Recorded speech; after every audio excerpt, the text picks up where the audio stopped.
Hello and welcome to Golf News Straight Bat. We already knew that we'd have a new name on the T20 World Cup. It was either going to be New Zealand or Australia, since neither of them had won it. And the victors tonight were the Aussies, so well done to them.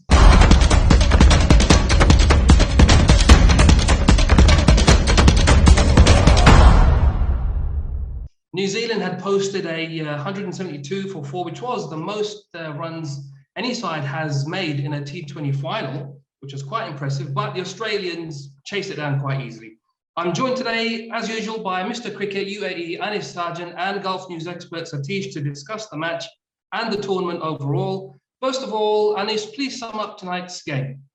Thank you, Imran. Hi, Satish. Yes, big final, New Zealand versus Australia.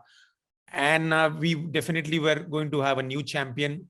But the way Australia played this final, it was clinical. It reminded about the Australian team when they used to play the 50-over tournaments where they kept on winning for fun. And today was one such tournament that they were clinical with the ball, even though New Zealand managed 172. But with the bat, the moment Mitchell Marsh and David Warner started, they never looked back, and the match was over in the 19th over. So you have to say a one-sided affair. Of course, the toss did make a difference. But having said that, after they won the semi-finals against Pakistan, it was difficult to stop this Australian team. I guess Australia had lost 5 series in a row coming into the T20 World Cup. They were beaten very badly by Bangladesh, I think by 62 runs.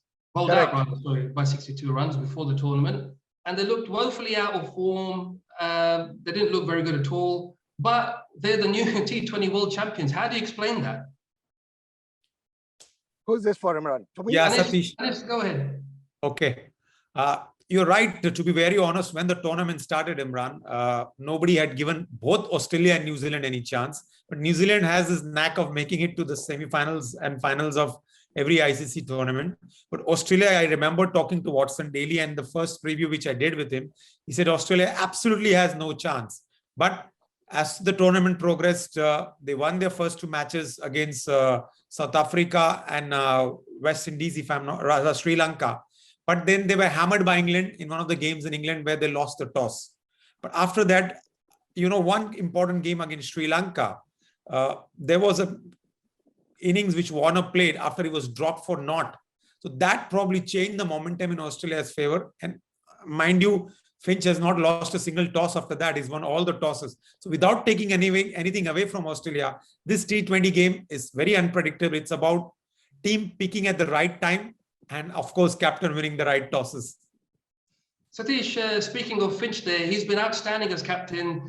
He hasn't had a very good tournament himself, but what he's done is he's managed to bring the team together. How impressed have you been with his leadership, Satish?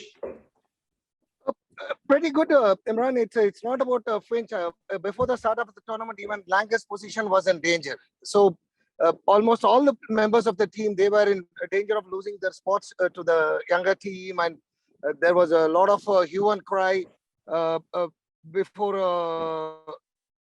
the event started. So it was all happening at that point of time. But this Australian team, that's what, as Anis Bhai said, they peaked at the right time when, it's the Aussie quality, which I would say came up to the fore, because they don't give up easily. They work hard, they do things. And of course, it also, the captain is as good as a team. So the team, everybody, they gelled well. If you look at each match, there was somebody else who was putting their hands up and performing. And even before the start of the tournament, if you noticed, when we were all talking about Warner's form, Maxwell said, write off Warner at your own peril. Then the same way, Maxwell also said that Mitch Marsh is going to make a big difference at the start of the tournament. And even I was there in the press conference when Warner was talking about Mitch Marsh quite high on the day when they beat West Indies, and they were almost waiting for South Africa's result. That was the last group game. So Warner was talking very highly about Mitch Marsh. So these were proof that each one is supporting each other, and it's the team as well as captain and the coach, everybody, they were all gelling well, and it's a good, pretty good team effort. Anis, we saw a theme in this World Cup where the chasing team, more often than not, would end up winning. Tonight, Australia, they won the toss, they decided to chase, and surprise, surprise, they won. Anis, when the toss was done, did you expect this result? I mean, did you think anything different would happen? Well, let me be very honest. Tosses has definitely helped the team chasing. But when 172 runs were put, I probably felt it would be a much closer match than what actually turned out to be. But yes, you're right. Most of the times, once the captain has won the toss, you write off the other team. I mean, if you see the results in this tournament, I believe bearing the minnows who have won the toss and chased have lost. I only remember one team losing, that is Bangladesh, who couldn't chase against West Indies. Rest all the results of the big teams, they won the toss and they have chased. So you have to accept the fact that tosses did make a difference. We can't take anything away from Australia. You never know what would have happened had Australia won the toss or lost the toss. But at the moment, the fact remains tosses played a crucial role in the teams winning the matches. Yeah, that's true. Satish, we knew that New Zealand were going to be missing a key player, Conway. He broke his hand while punching the bat out of anger when he got out against England. So he missed today's final. Kane Williamson done great. He got 85, as we know, but it just felt like New Zealand needed at least 20 or 30 more runs, just to help them defend the total. Do you think had he been playing, they may have had a different outcome? No, I don't think so, because this is one area which New Zealand had to work on, because they were far too reliant on one or two players. Yes, in the semi-finals, Jimmy Nation came and hit some big knocks, but that can be one-off scenario. They don't have the depth in their batting. There were only about 2 or 3 players who were good. They needed that back end, some good all-rounders who could be consistent. Number one. Number two, even the same thing with their bowling. They were far too reliant on Bolt and Tim Southee, whereas Southee was a yes and no kind of a bowler who was clicking some matches, and today he was completely off color. I think that's because of the occasion as well. So I think the New Zealand, just imagine, they came to 173 because Watson was dropped quite early in his probably when he was around 30 or 40 or something like that. So had they taken that catch, maybe New Zealand would have scored a much lesser run. That is one aspect. Again, coming back to the toss, I was watching it and how difficult it was to bat early on, whereas the sound of the bat was not the middle, it was not coming off the middle. But as the game progressed, maybe by the 10th over, the batter started hitting in the middle, and that's when you saw Williamson scoring runs. He was hitting some sixes. He was playing some good knocks. Then that's where they picked up the momentum. Otherwise, it was pretty difficult to start on. But the toss proved the crucial factor. But that's only one aspect of it. The second aspect is certainly New Zealand needed more than Conway. They needed at least 2 or 3 good other batters who could be for the future I'm talking about. Yeah. Anis, Hazelwood and co, they were on song again tonight. How good were they at restricting New Zealand's total? Well, it's a very funny game. The other day, Hazelwood went for plenty against Pakistan, and today it was Mitchell Starc who went for 60 in his fours, which is very unusual of what Mitchell Starc is. So this game is about, on that particular day, how you bowl or how batters go after you. And you have to give credit to the Australian. All the other bowlers bowled well. Yeah, the 5th bowler combination of Mitchell Marsh as well as Glenn Maxwell also went for 39 runs. But rest all, Pat Cummins, you talk about Hazelwood, you talk about Zampa. They were all bowling well. And 172, I would anytime take it in a final. I mean, it's a big final. But like Satish mentioned, batting first is a bit difficult. Only thing which I felt that New Zealand missed a trick, that after the loss of Guptill, it wouldn't have been no harm in sending Neesham. They sent him too late. Phillips was not the player probably to take the Aussies on. But now we can all make this assumption sitting on the armchair. It's when you are on the field, there's a different thing. Yeah, that's very true. Anis, sorry, Imran, even before you could ask me this question, I have to. This wicket, I think it was not a wicket to bowl quick. It was a double-paced wicket where bowlers like Hazelwood or Bolt, they were able to keep the batsman quiet because they were using the pace variation to the best effect. I think Starc, that's where he made the mistake. He was bowling quite flat out today, number one. And number two, this is not a wicket to bowl the ball short of length. It was the ball pitched up, by and large, were not hit too hard, especially the medium pacers. Yes, the spinners were hit very badly when they were pitched up, but for the pacers, yes, you could get away by pitching the ball up by and large. Look, guys, in this tournament, there's one thing which I've noticed is we've seen more dropped catches in this tournament than ever before. Tonight there was at least two. I think Guptill was dropped and Williamson. They were both dropped. Is there any reason for this, Anis? Why we've seen so many dropped catches in the outfield? I would put it simple that you are not taking the catches well. A lot of people say the lights are not good, but there have been some outstanding catches taken. So it's about how you field or how you practice and take the catches. I'm afraid the other day Hassan Ali dropped a catch which probably would have taken Australia, would have taken Pakistan into the finals. And that's why they say catches win matches. And the teams which dropped catches have paid the price. Yeah, Anis, staying with you, 32 for 1 was New Zealand's lowest power play score of the tournament. There just didn't seem much intent from them early on. But when Australia came in, you could see they really went for it.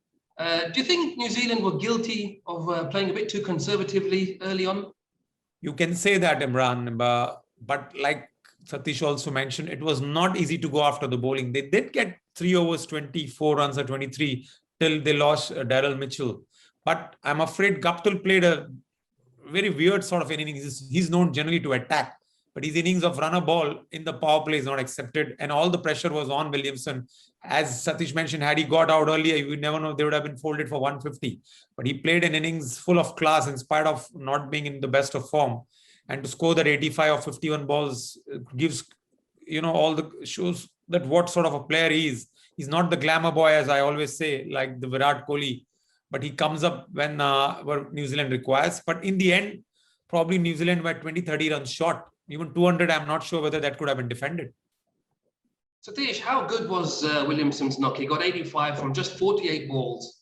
How impressed were you by that? Extremely, extremely. That shows his tenacity more than anything. He was struggling initially. He was not getting his timing. I could see sitting in the stand. I could hear that the ball hitting the bottom of the bat, or it was not hitting the sweet spot for both Guptill and Williamson. That could be. I think they were also talking about knowing the pace. They were showing signs like this. So I assume that the ball was not coming onto the bat as well as they would have expected. So coming from there and then going all the way almost till the maybe 2 overs before the end, he got out. So that shows his tenacity and the grit that the man is made of. Brilliant knock under the circumstances, because he knows that if he goes out early, the team will collapse. So he has to carry that as well as score runs, as well as protect his wicket. That was a pretty good, tough task for him, and he did it very well. Anis, New Zealand were quite poor with the ball tonight. Only Bolt did well. He got the 2 wickets. Why did they struggle with the ball? Was it the dew factor?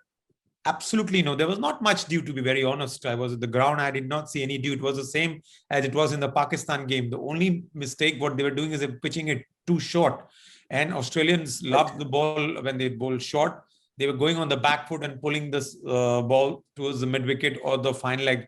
So the mistake what most of the New Zealand bowlers did was they were not pitching it up or bowling the good length ball. Only Bolt bowled in the right areas, and that's why he was successful. Rest all bowlers failed. And yes, there was no help to the spinners. You have to give it to that the ball did not turn much. Okay, guys, well done to the Aussies. Let's have a little recap of the tournament as a whole.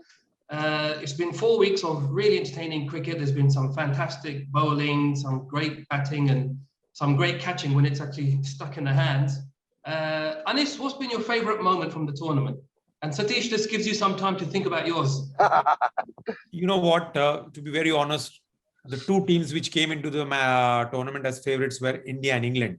And the first match which India played against Pakistan, not even in my wildest dream, I thought that Pakistan would win and win by 10 wickets. So that, even though I carry my heart on my sleeve as an Indian that I wanted India to win, but I'm very proud of the way Pakistan played that match and outbatted, and the 2 deliveries of Shaheen Shah Afridi will always be the most important and defining moment, which set the platform. And if I have to say one team which were unlucky not to win this tournament was Pakistan, because they played throughout the tournament, terrific tournament matches.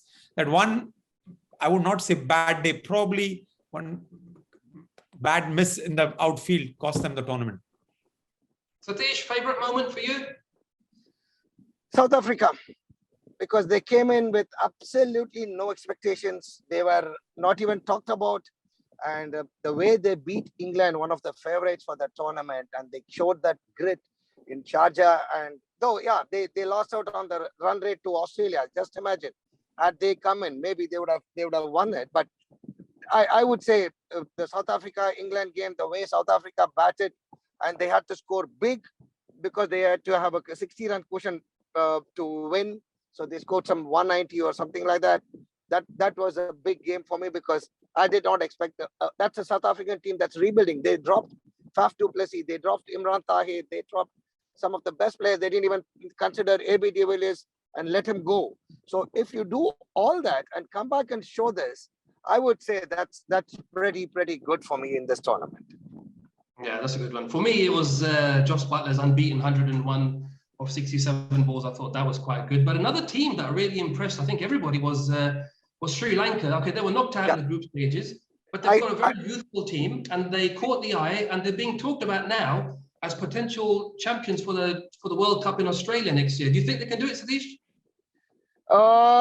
Australia is a different kettle of fish or different ball game there because you need paces there. The Sri Lankans, I think they are a little short on that front. They have good spinners. They have good batters who can play in these conditions. So I'll have to see. They're good. Sri Lanka has actually impressed me. I saw a couple of games, and one in the Asaranga, he has done well.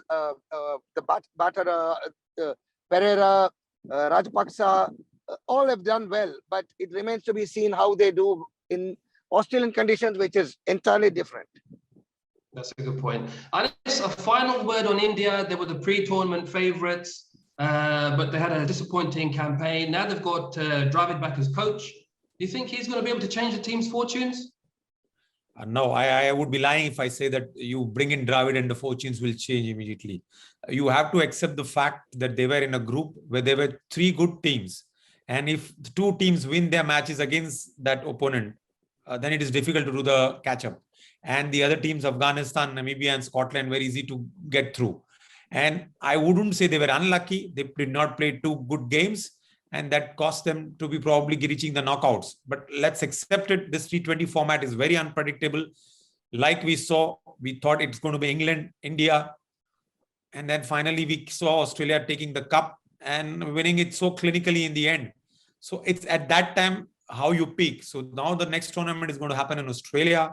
Australia definitely will go into that tournament as favorites, being the host. But who knows which team you might come as champions in that tournament. Imran, I would like to add one aspect. Unfortunately, it's wrong, or the irony is when Dravid left his captaincy in 2007.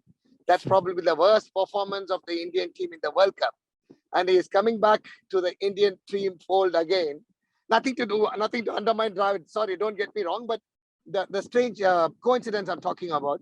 He's coming back into the team as a coach now, and probably this is the worst performance in the last 15 years of the Indian team. It's such an irony it is. Anis, we were talking before we started that we've had the IPL, whole season of that, and then we've been straight into the World Cup.